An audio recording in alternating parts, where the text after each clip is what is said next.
Cheryl, I am fantastic. My baby boy was here with me for Mother's Day, and the witch wasn't anywhere near us. Well, I'm glad you had a good Mother's Day, but wasn't he only there without her because they're separated right now and he's living in your house? Yes, they're separated, but I don't see how that's my problem. I have my baby boy in my house right now.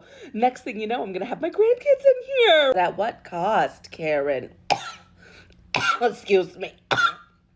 It just seems like you're ruining your son's life so you can have him closer with the grandkids. It just doesn't seem right to me. Sorry. I'm going to be honest with you. I'm your most supportive friend. You don't sound like a very supportive friend right now. I support you the way that you need to be supported, with tough love, okay? I'm the only person who's going to be honest with you. And if I'm really honest, it feels like you're doing to Charles what Philip's mom did. Remember Philip, your first husband, the one you got your daughter through? This is nothing like what happened with me and Philip. Okay, his mother was a nightmare. I am an angel. We had to get a divorce for a reason. This is not similar at all, actually. And I can't believe you would bring this up right now. I'm not doing the same thing. I'm telling you, from the outside looking in, you are. And I just think you should maybe rethink what you're doing right now, because you're ruining not only your life, but your kids' life, your grandkids' life, and they could just be together and you could not be such a weirdo about it. And I think that that's what you should be thinking and looking into. All right, well, I think you should... Hi, Mama, you busy? Charles! No, he lives there. Don't hang up the phone on me. I've got to go, Cheryl. Maybe think about what you're saying before you call me again. What can Mommy do for you? I was just hoping maybe we could talk a little bit. Of course. Let's chat. This is only gonna get worse, isn't it? I wonder if I have that daughter-in-law's number. Hey, baby. I know you're probably not expecting to hear from me, but please don't hang up. Hey, Auntie Cheryl. Is there a reason that you're calling?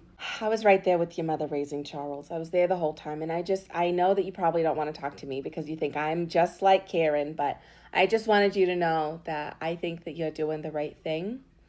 And I thought maybe you would like a little context to the reason that she is the way she is. Totally up to you. It's up to you. Sure. I'd always like to understand. I don't really understand why any of this is happening.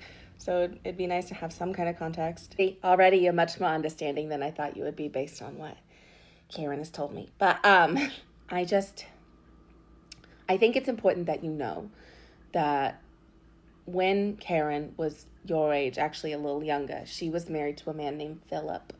And Philip only paid attention to his mother. Very similar situation, but honestly a little worse, because there was no point in which Philip was trying to cut her off or do anything like that to fix the situation. And I think ever since then, honestly, Cheryl, I hear you, but that's not really an excuse. I'm not trying to excuse anything. I'm trying to give you perspective.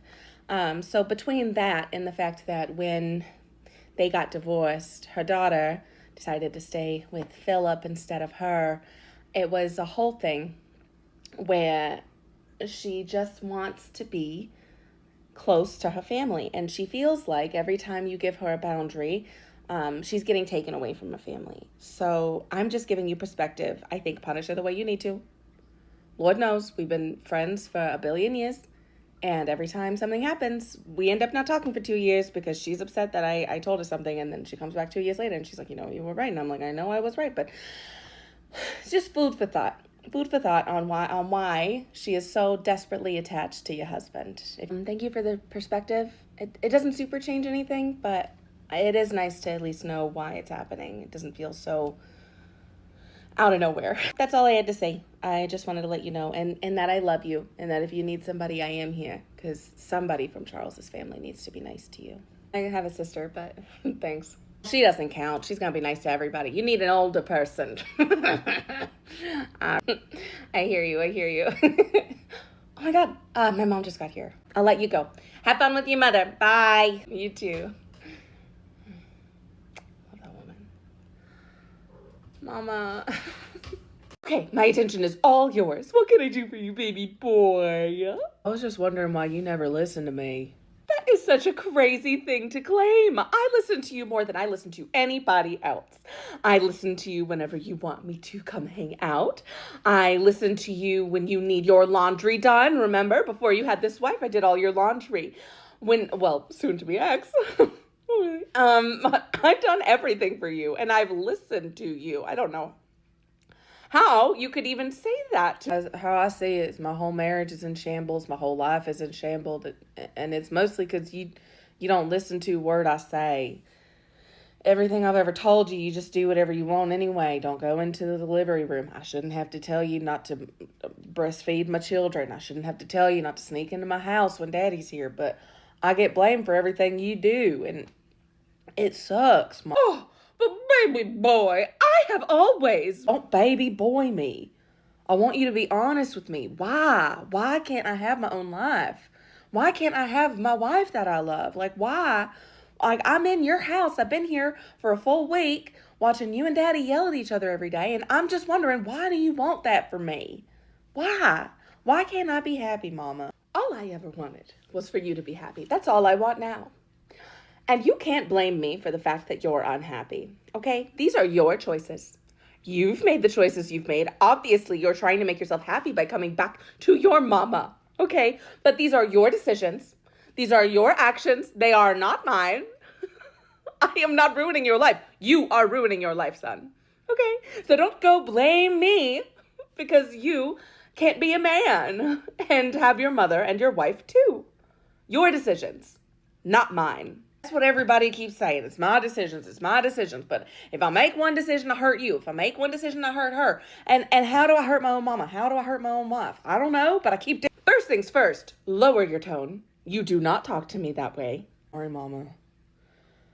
I really want to get to go back home. Honey, you are home. No, I mean my home. Well, nobody's stopping you. You could just walk on over, knock on the door, say, I'm sorry. I know you're not, because you respect the decisions you've made, but you could just go over there. That has nothing to do with me. No, I could just walk over and knock on the door, but I haven't, Mama. I haven't. So what do you want me to do? Just do it. Stop being a coward. Fine. Shit. The audacity to talk to me like that. Oh my God. Charles Sr., where are you? This is your fault. Charles Sr., where are you? This is all your fault. This is all your fault. Well, shit, honey. I don't know how you're going to make that true. Just been sitting in here watching Law & Order, but go ahead. Hit me with it. Raised this shitty-ass son who doesn't respect his mother. You've raised him to not respect his mother, and you've undermined me every second of the way. And now he's going over to talk to that witch. Are you happy? Honey, you've gotten everything you've wanted. I don't understand why you're not happy. Your son's living with you, and honestly, you should want him to move back in with his wife so you can have an easier time seeing the grandchildren, because that means that they've resolved whatever the hell's going on here with you and him and her. Damn, you're just never happy about nothing. Why would I be? Why would I be? Why do I want them back together when I can't see my grandbabies? At least when he's here, they might come here. I hate it. I hate her. I hate all of this. If they got back together and you didn't get to see those grandbabies, maybe that's something you should think about yourself. I want you to look me in my face and tell me that you think I've been a bad mother, because that's what I'm hearing right now. Lean into it. If you're going to say it, do it. Fine. I said, maybe if they got back together and you still couldn't see those grandbabies, you should be thinking about something you're doing yourself. Okay? I'm done enabling all this. You got to look at what you're doing. I can't believe you. And then she gets to parade her mother over there. I just saw the mom pull up as Charles was leaving. They're probably having a grand old time over there. They're having a grand old time over there. And look at me, stuck in my house, watching through binoculars. And you have the audacity to tell me that any part of this could have been my fault.